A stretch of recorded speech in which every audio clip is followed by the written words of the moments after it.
ವಿದ್ಯಾರ್ಥಿಗಳನ್ನ ಅಭಿನಂದಿಸಲು ಸಲುವಾಗಿ ನಮ್ಮ ಕಾಲೇಜಿಗೆ ಇಂದು ಪ್ರಾರಂಭ ಮಾಡೋಣ.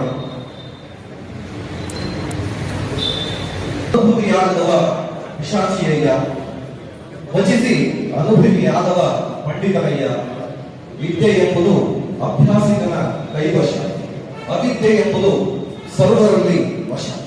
ವಿದ್ಯೆಯನ್ನರಿತು ಜಗದ್ವೇದ್ಯನಾಗಬಲ್ಲಡೆ ಮಹಾಪಂಡಿತ ನೋಡ ಕಪಿಲ ಸಿದ್ಧ ಮಲ್ಲಿಕಾರ್ಜುನ ಎಂಬ ಶರಣರ ನುಡಿಯನ್ನ ನೆನೆಯುತ್ತಾ ಇದೀಗ ಈ ಅಭಿನಂದನಾ ಕಾರ್ಯಕ್ರಮವನ್ನ ಪ್ರಾರಂಭಿಸ್ತಾ ಇದ್ದೇವೆ. ಈ ಕಾರ್ಯಕ್ರಮಕ್ಕೆ ಸಾಂಕೇತಿಕವಾಗಿ ಮೊದಲಿಗೆ ಪ್ರಾರ್ಥನೆಯೊಂದಿಗೆ ಈ ಕಾರ್ಯಕ್ರಮವನ್ನು ಆರಂಭ ಮಾಡೋಣ. ನಮ್ಮ ಕಾಲೇಜಿನ ದ್ವಿತೀಯ PUC ವಿದ್ಯಾರ್ಥಿನಿಯಾದಂತಹ ಪಾಲ್ಗುಣಿ ಜಿಸಿ ಅವರು ಪ್ರಾರ್ಥನಾ ಗೀತೆಯನ್ನ ಹಾಡಿ ಕಾರ್ಯಕ್ರಮಕ್ಕೆ ಸಾಂಪ್ರದಾಯಿಕ ಚಾಲನೆಯನ್ನು ಒದಗಿಸಬೇಕಾಗಿ ನಾನು ಅವರಲ್ಲಿ ಕೇಳಿಕೊಳ್ತೇನೆ.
ಎಲ್ಲರೂ ಕೂಡ ಅದೇ ಲೆವೆಲ್ ಗ್ರೇಡ್ ಅಪಾರ್ಟ್ ಆಗ್ತಿದೆ.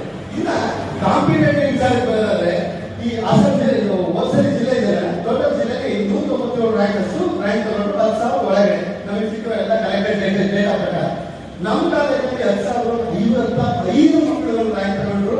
ಈ ಟೋಟಲ್ 4 ವರ್ಷದಲ್ಲಿ ಇನ್ನೂ 10,000 ಒಳಗೆ ಇಂಜಿನಿಯರಿಂಗ್ ಅಂತ ಆಗಿದ್ದಾರೆ. ಇದು ಹಾಸನದ ಯಾವುದೇ ಕಾಲೇಜಿಗೆ ಹೋಲಿಸಿದ್ರೆ ತಗೊಂಡಿರೋ ಇನ್ಪುಟ್ ಅಗೇನ್ಸ್ಟ್ ಪರ್ಸೆಂಟೇಜ್ ಬೇಸಿಸ್ ಇನ್ನೂ 46 ರ್ಯಾಂಕ್ 10,000 ಒಳಗಡೆ ಇದೆ. ಇನ್ನು ಈ ವರ್ಷದ ರ್ಯಾಂಕ್ ಸೇರಿಸಿದ್ದಾರೆ. 5,000 ಒಳಗೆ 127 ಮಾಡ್ತಿದ್ದಾರೆ. ಇದು ಕೆಲವು ಕಾಲೇಜುಗಳು 25 ವರ್ಷದಲ್ಲಿ ಪ್ರೊಡ್ಯೂಸ್ ಮಾಡಿರುವಂತಹ ರ್ಯಾಂಕ್ 4-5 ವರ್ಷದಲ್ಲಿ ಪ್ರೊಡ್ಯೂಸ್ ಮಾಡಿದ್ದಾರೆ. 1,000 ಒಳಗೆ 38 ರ್ಯಾಂಕ್ ತಗೊಂಡಿದ್ದಾರೆ. ಇದು ಕೂಡ ಅಸಿಬೇರೆ ತಾಲೂಕಿನ ಇತಿಹಾಸದಲ್ಲಿ ಹೈಯೆಸ್ಟ್. ಅದು ನನಗೆ ಸಿಕ್ಕಲು ಕಂಪಾರಿಸನ್ ಹೇಳಬೇಕಂದ್ರೆ ಹೋದ ವರ್ಷ ಬಿಟ್ಟೂರಲ್ಲಿ 8 ರ್ಯಾಂಕ್ 10,000 ಒಳಗೆ, ಚಂದ್ರಪಟ್ಟಣ 7 ರ್ಯಾಂಕ್ ಬಂತು. ಅಸಿಬೇರೆ ನಮ್ಮದು ಹೊರತುಪಡಿಸಿ 6 ರ್ಯಾಂಕ್ ಬಂತು. ನಮ್ದು 50,000 ಒಳಗೆ ಮಕ್ಕಳು ಪಡೆಯುವುದು ಎಲ್ಲರೂ ಕೂಡ ಆಲ್ಮೋಸ್ಟ್ 3 ಏರಿಯಾದಿಂದ ಬಂದವರು. ಇದು ಇನ್ನೊಂದು ನಮ್ಮ CET ಅಚೀವ್ಮೆಂಟ್ ಅಲ್ಲಿ ಹೆಮ್ಮೆ. ಆಮೇಲೆ ಇನ್ನೊಂದೇನು ಎಕ್ಸ್ಟ್ರಾ ಈ ನಾವು ನೀಟಲ್ಲಿ ಇವತ್ತು ತನಕ ನಮ್ಮಲ್ಲಿ 33 ಮಕ್ಕಳುಗಳು ಇದನ್ನು ಮಾಡಿದ್ದಾರೆ, ಅಚೀವ್ ಮಾಡಿದ್ದಾರೆ. ಈ ನೀಟಲ್ಲಿ ಅಚೀವ್ ಮಾಡಿದಂತ ಮಕ್ಕಳುಗಳು ಆಲ್ಮೋಸ್ಟ್ ಯಾರ್ಯಾರು ಎಷ್ಟಿದೆ ಎಲ್ಲರೂ ಕೂಡ ರೂರಲ್ ಬ್ಯಾಕ್ ಗ್ರೌಂಡ್ ಇಂದ ಬಂದವರು. 75% ರೈತರು ಮಕ್ಕಳುಗಳಾಗಿದ್ರು. ಅವರೆಲ್ಲರೂ ಬಂದು ಇದನ್ನ ಕ್ಲಿಯರ್ ಮಾಡಿದ್ರು. ಇದು ಕೂಡ ಶ್ರೀಗೆರೆ ಇತಿಹಾಸದಲ್ಲಿ ಇಷ್ಟು ನಂಬರ್ ಆಫ್ ಡಾಕ್ಟರ್ಗಳು ಇಷ್ಟು ವರ್ಷದಲ್ಲಿ ಗೆಲುವು ಪ್ರೊಡ್ಯೂಸ್ ಆಗಿಲ್ಲ. ಇನ್ನೊಂದು ಹೋದಾಗ ಅದೇ ತರದಲ್ಲಿ SNQ ಕೋಟಾ ಅಂತಂದ್ರೆ ನೀವು ಈಗ ಎಕ್ಸಾಂಪಲ್ 4,000 ರ್ಯಾಂಕ್ ಒಂದು ಕಾಲೇಜ್ ಹೋಗಿದ್ರೆ ಆ ರ್ಯಾಂಕ್ ಅಲ್ಲಿ 4,000 ರ್ಯಾಂಕ್ ಅಲ್ಲಿ ಐಡಿ ಕ್ಲಾಸ್ ರೂಮ್ ಅಲ್ಲಿ ನೀವು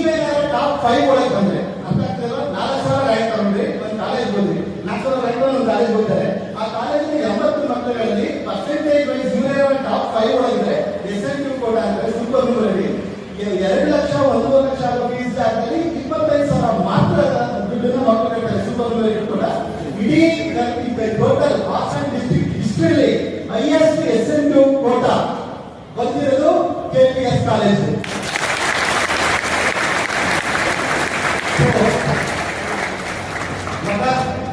ತುಂಬಾ ಒಳ್ಳೆಯದಾಗಲಿ. ನಿಮ್ಮೆಲ್ಲರೂ ಸಾಧನೆ ಇದೇ ತರ ಮುಂದುವರಿ. ನಮ್ಮಲ್ಲಿ ಮಂಡಳಿಯವರಿಗೆ ತುಂಬ ಹೃದಯದ ಧನ್ಯವಾದಗಳು. ಇವರಿಗೆ ಇದೀಗ ಸನ್ಮಾನ ಕಾರ್ಯಕ್ರಮ. ಸನ್ಮಾನವನ್ನು ಸ್ವೀಕರಿಸಿದಂತಹ ವಿದ್ಯಾರ್ಥಿನಿಗೆ ಹಾಗೂ ಅವರನ್ನ ಇಷ್ಟು ಪರಿಶ್ರಮದಿಂದ ಓಡಿಸ್ತಾ ಇರತಕ್ಕಂತಹ ತಂದೆ ತಾಯಿಗಳಿಗೆ ಧನ್ಯವಾದ. ಇವರು 591 ಅಂಕಗಳನ್ನು ಪಡೆದುಕೊಂಡು ತೃತೀಯ ಸ್ಥಾನದಲ್ಲಿದ್ದಾರೆ. ಅವರಿಗೆ ತುಂಬ ಹೃದಯದ ಧನ್ಯವಾದಗಳು. ಸನ್ಮಾನಿಸಿದಂತಹ ಸರ್ವ ಗಣ್ಯ ಮಹನೀಯರು ಕೂಡ ತುಂಬ ಹೃದಯದ ಅವರಿಗೆ ತುಂಬ ಹೃದಯದ ಧನ್ಯವಾದಗಳು.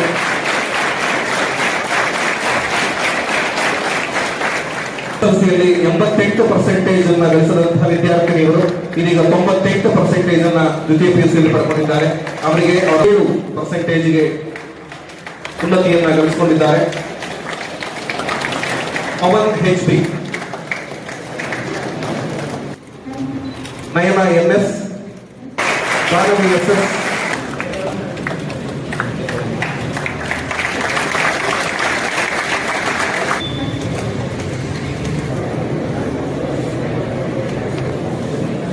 ಇವತ್ತಿನ ಪ್ರತಿಭಾವಂತ ಈ ವರ್ಷ ನಡೆದಂತ ಒಂದು ದ್ವಿತೀಯ ದರ್ಜೆಯ PUನಲ್ಲಿ ಅತಿ ಅಂಕಗಳನ್ನು ಪಡೆದಿರ್ತಕ್ಕಂಥ ವಿದ್ಯಾರ್ಥಿಗಳಿಗೆ ಪ್ರತಿಭಾ ಪುರಸ್ಕಾರವನ್ನ ಮಾಡ್ತಕ್ಕಂಥ ಈ ಸನ್ನಿವೇಶದಲ್ಲಿ ಆಯೋಜನೆಗೊಂಡಿರ್ತಕ್ಕಂಥ ಈ ಒಂದು ಸಮಾರಂಭದಲ್ಲಿ ಉಪಸ್ಥಿತರಿರ್ತಕ್ಕಂಥ ಈ ಸಂಸ್ಥೆಯ ಸಂಸ್ಥಾಪಕರಾದಂಥ ವಿಶ್ವನಾಥ್ ರವರೇ ಮತ್ತು ಈ ಸಂಸ್ಥೆಯ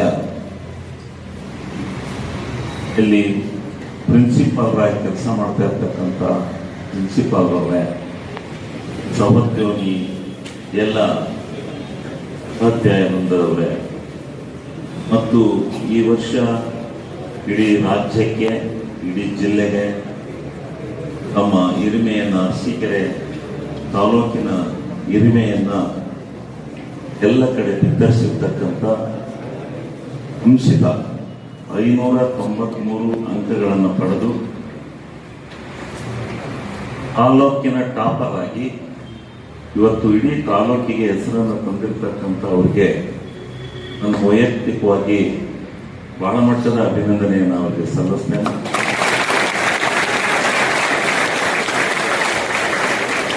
PCMBನಲ್ಲಿ ಅಷ್ಟು ಸುಲಭ ಅಲ್ಲ. 100ಕ್ಕೆ 100 ಮಾರ್ಕ್ಸ್ ಅನ್ನು ತೆಗೆಯತಕ್ಕಂಥದ್ದು ಅಷ್ಟು ಸುಲಭದ ಕೆಲಸ ಅಲ್ಲ. ಆದರೂ ಅವರು ಸಾಧನೆ ಮಾಡಿದ್ದಾರೆ ಅದರಲ್ಲಿ ಅಂತ ಹೇಳಿದರೆ, ಇಡೀ ರಾಜ್ಯಕ್ಕೆ ಇವತ್ತು ಜಿಲ್ಲೆಗೆ ಪ್ರಥಮ ಸ್ಥಾನವನ್ನು ಪಡೆದಿದ್ದಾರೆ ಅಂತ ಹೇಳಿದ್ರೆ ಅದಕ್ಕೂ ನಾವು ಅಭಿನಂದನೆಯನ್ನು ಅವರಿಗೆ ಸಲ್ಲಿಸಲೇಬೇಕಾಗುತ್ತೆ.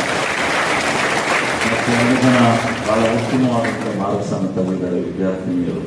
ಅದಕ್ಕೂ ನಾನು ಎಲ್ಲರಿಗೆ ಮತ್ತು ಅಧ್ಯಾಪಕ ವರ್ಗಕ್ಕೆ ಮತ್ತು ಈ ವಿದ್ಯಾಸಂಸ್ಥೆಯನ್ನು ನಡೆಸ್ತಾ ಇರ್ತಕ್ಕಂಥ ನಮ್ಮ ವಿಶ್ವನಾಥ್ರವರಿಗೆ ಎಲ್ಲರಿಗೆ ಈ ಸಂಸ್ಥೆಯ ಸಾಹಸವನ್ನು ಮಾಡಿ ಇದನ್ನು ಈ ಮಟ್ಟಕ್ಕೆ ತರಲಿಕ್ಕೆ ಕಾರಣೀಭೂತರಾಗಿರ್ತಕ್ಕಂಥ ಎಲ್ಲ ಈ ವಿದ್ಯಾಸಂಸ್ಥೆಯಲ್ಲಿ ಕೆಲಸ ಮಾಡ್ತಕ್ಕಂಥ ಎಲ್ಲ ನೌಕರ ಬಂಧುಗಳಿಗೆ ಎಲ್ಲರಿಗೆ ನನ್ನ ಅನಂತ ಧನ್ಯವಾದಗಳನ್ನು ಸಮರ್ಪಣೆ ಮಾಡ್ತಾ, ಇವತ್ತು ನೀವೆಲ್ಲ 93, 90, 95% ತಗೋತಾ ಇದೆ.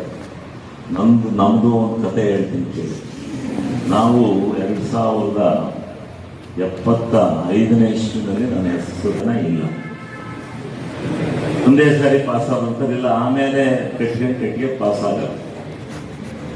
ಆಮೇಲೆ ನಾವು ನಮ್ಮ ಇಲ್ಲೇ ತಿಪ್ಪನಹಳ್ಳಿ ಈ ವಿರಕ್ತೈನವರು ಅಂತ ಹೇಳಿ ಲೆಕ್ಚರರ್ ಮಾಸ್ಟರ್, ಅವರು ಅಲ್ಲಿ ಹೊರಗು ಬಂದರು, ಅಲ್ಲೇ ಉಳ್ಕೊಂಡು ನಮಗೆಲ್ಲ ಟ್ಯೂಷನ್ ಕೊಟ್ಟು ಸ್ವಲ್ಪ ನಿಮಗೆ ಜ್ಞಾನಾರ್ಜನೆ ತುಂಬಿದರೆ ನೀವೆಲ್ಲ ಪಾಸ್ ಆಗ್ತೀರಿ ಬಲ್ರಿ ಅಂತ ಹೇಳಿ ಕರ್ಕೊಬಂದು ನಮ್ಮನ್ನು ರಾತ್ರಿ ಮತ್ತು ಅಲ್ಲೇ ಉಳಿಸ್ಕೊಂಡು ಯಾರ್ದೋ ಮನೇಲಿ ಊಟ ಮಾಡ್ಕೊಂಡು ನಾವು ಅಲ್ಲಿ ಉಳ್ಕೊಂಡು ಪಾಠ ಹೇಳಿಸ್ಕೊಂಡಾಗ ಅರಸೀಕೆರೆನಲ್ಲೇ ಪರೀಕ್ಷೆ ಇಲ್ಲಿ ತಾಲೂಕು ಆಫೀಸಿಗೆಲ್ಲ ಗೆಸ್ಟ್ ಹೌಸಲ್ಲಿ ನಮ್ಮೂರ ಅಧ್ಯಕ್ಷರು ಒಬ್ಬರು ರಾಜಣ್ಣ ಅಂತ ಇದ್ರು, ಅವ್ರು ಕೊಡಿಸಿದ್ರು.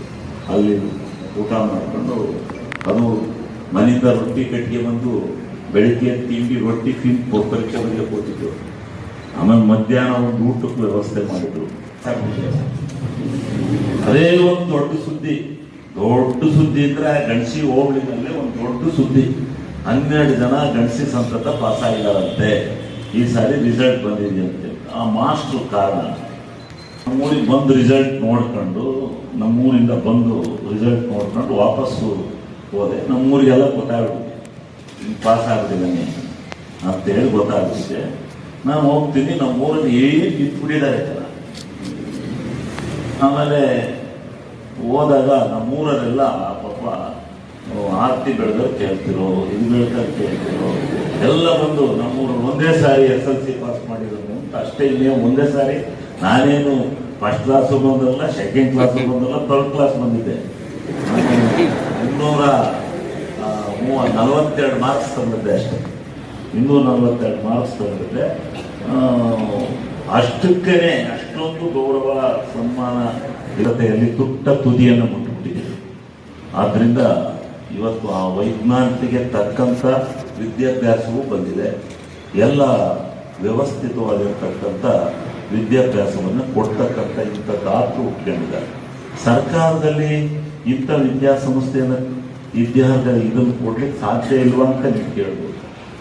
ಆದರೆ ಸರ್ಕಾರಕ್ಕೂ ಖಾಸಗಿಗೂ ಯಾವತ್ತೂ ಈ ಭಾರತ ದೇಶದಲ್ಲಿ ವ್ಯತ್ಯಾಸ ಇದೆ. ಪ್ರೈವೇಟೇ ಸರ್ಕಾರಿ. ಆದ್ರಿಂದ ನಾವು ಸರ್ಕಾರದಿಂದ ಇನ್ನೇನೆಲ್ಲ ಎಕ್ಸ್ಪೆಕ್ಟ್ ಮಾಡಿದ್ರು ವಿದ್ಯಾಸಂಸ್ಥೆನಲ್ಲಿ ಎಕ್ಸ್ಪೆಕ್ಟ್ ಮಾಡೋಕ್ಕಾಗೋದಿಲ್ಲ. ಆದರೆ ಎಲ್ಲರಿಗೂ ಅದನ್ನು ಕೊಟ್ಟು ಓದಿಸೋ ಶಕ್ತಿನೂ ಇದೆ.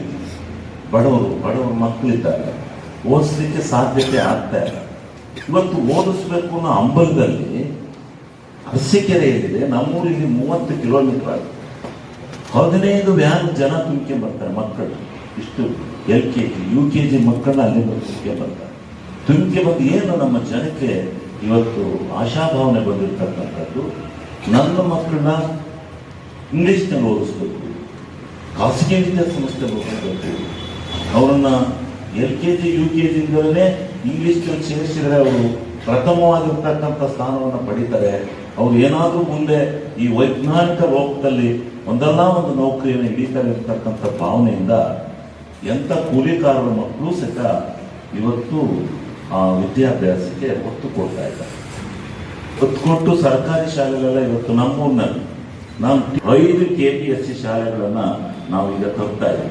ತಂದು 5 ಕಡೆ ಗಣಸಿ ಸಂತೆ ಮೈದಾನ, ಬಾಗೇಶ್ವರ, ಮೇಟಿಕುಡಿಕೆ, ಏನೇನು ದೊಡ್ಡ ಸ್ಥಳಗಳಿದ್ದಾವೆ ಅಲ್ಲೆಲ್ಲ ಆ ಪಕ್ಕದ ಊರಿನೆಲ್ಲ ಶಾಲೆನ ಬಂದ್ ಮಾಡೋದು, ಆ ಮಕ್ಕಳನ್ನ ತರೋದು, ಅಲ್ಲಿ ಇಂಗ್ಲಿಷ್ ಉಪಾಧ್ಯಾಯರಿಂದ ಪಾಠ ಮಾಡಿಸೋದು, ಆ ಮಕ್ಕಳ ಸಾಯಂಕಾಲ ತೊಗೊಂಡು ಬಿಡೋದು.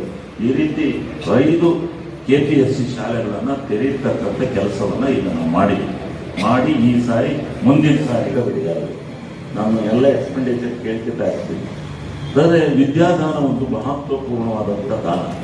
ಆ ದಾನ ಮಾಡಲಿಕ್ಕೆ ಇಂಥವ್ರು ಬಂದಾಗ ಬಹಳ ಅರಸೀಕೆರೆಯಲ್ಲಿ 75% ಖಾಸಗಿ ವಿದ್ಯಾಸಂಸ್ಥೆಗಳ ಮೇಲಕ್ಕೆ ಬಂದಿದ್ದಾರೆ. ನಾನು ಈ ಖಾಸಗಿ ಸರ್ಕಾರಿ ಅಂತಕ್ಕಂಥ ಬೇರೆ ಇಲ್ಲ, ನಾವು ಮಾಡಿರ್ತಕ್ಕಂಥದ್ದು ಬಡವರ ಮಕ್ಕಳಿಗೆ. ಅದಕ್ಕೋಸ್ಕರ ನಾನು ಏನು ಮಾಡಿದೆ, ದೇಶ ದಿಕ್ಕುಗಳಲ್ಲಿ ಸಾಯಿ ವಸತಿ ಶಾಲೆಗಳನ್ನು ಕಟ್ಟಿಸಿದೆ. ಹೈಯೆಸ್ಟ್ ಇನ್ ಕರ್ನಾಟಕ 5,000 ಮಕ್ಕಳಲ್ಲಿ ಹೋಗ್ತಾರೆ. ನಾನು ಈ ಸಾರಿ ಹೇಳಿದ್ದೆ, ಈ ಸಾರಿ ಇದನ್ನು ನಾನು ಭಾಷಣ ಮಾಡಿದಲ್ಲಿ ಹೇಳಿದ್ದೀನಿ. ಅಲ್ಲಿ 4 ರಿಂದ 5 ಜನ ಮನೆ ಪಕ್ಷ ಇರ್ತಕ್ಕಂಥ ಟೀಚರ್ಗಳಲ್ಲಿ ಅಲ್ಲೂ ಇಂಗ್ಲಿಷನ್ನ ಪ್ರಾರಂಭ ಮಾಡಿ ಅಲ್ಲೂ ಇಂಗ್ಲಿಷ್ ಮೀಡಿಯಂನಲ್ಲಿ ಕೋಚಿಂಗ್ ಪಾಠ ಮಾಡ್ತಕ್ಕಂಥದ್ದು ನಮ್ಮ ದೃಷ್ಟಿ, ಅದನ್ನ ಮಾಡಿದ್ದೀವಿ ಆ ವಿದ್ಯಾಕ್ಷೇತ್ರ. ಆಮೇಲೆ ಪಾಲಿಟೆಕ್ನಿಕ್ ಇರಲಿಲ್ಲ, ಮಕ್ಕಳು ತಕ್ಷಣ ಓಪನ್ ಮಾಡಿದ್ದೇವೆ. ಅದು ಇಂಜಿನಿಯರಿಂಗ್ ಕಾಲೇಜು ಬಹಳ ಅತಿ ಅವಶ್ಯಕ. ಈ ಥರ ಟಾಪರ್ ಬಂದರೆಲ್ಲ ಇಂಜಿನಿಯರಿಂಗ್ ಮಾಡಬೇಕು ಅಂತ ಬಯಸಿದ್ರೆ ನೀವೆಲ್ಲ ಇನ್ನೊಂದು ಹೋಗೋದ್ರ ಬಂದು ಇಲ್ಲೇನೆ ಅಲ್ಲೂ ಒಂದು ಇಂಜಿನಿಯರಿಂಗ್ ಕಾಲೇಜನ್ನು ಮಾಡಿದ್ದೇವೆ. ತಾಲೂಕು ಕೇಂದ್ರಗಳಲ್ಲಿ ಮಾಡಿಸ್ತೇನೆ. ಈ ರೀತಿ ವಿದ್ಯಾಕ್ಷೇತ್ರದಲ್ಲಿ ಹೆಚ್ಚಿನ ಪ್ರಾಧಾನ್ಯತೆಯನ್ನು ಕೊಟ್ಟು ಪರಂಪರೆ ನಮಗೆ ಅದನ್ನು ನಾವು ಏನೇ ನಾಗರಿಕತೆ ಹೋದ್ರೂ ಕೂಡ ಅದನ್ನು ನಾವು ಇಟ್ಕೊಂಡೇ ಬಾಳ್ಬೇಕೆ ಹೊರತು ನಮಗೆ ಏನೆಲ್ಲ ಬೇಡ. ಶಾಂತಿ ನಿಮ್ಗೆ ಇಲ್ಲದೆ ಇದ್ರೆ ನೀವು 95% ಏನ್ ಮಾಡಿ ಹೇಳಿ ನಂಗೆ.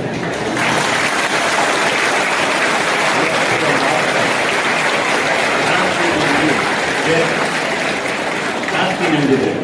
ಆ ಶಾಂತಿ ನಿಮ್ದಿಗೋಸ್ಕರ ನಾವೆಲ್ಲ ಅದರ ಅಡೆನಲ್ಲಿ ಹೋಗೋಣ. ನಮಗೆ ವೈಜ್ಞಾನಿಕವಾದ ಬದುಕಿಬೇಕು, ವೈಜ್ಞಾನಿಕ ಬದುಕಬೇಕು. ನಮ್ಮ ಸಾಂಪ್ರದಾಯಿಕ ಬದ್ಧವಾದ ನಮ್ಮ ಸನಾತನ ಧರ್ಮದ ಇತಿಹಾಸವೂ ಬೇಕು.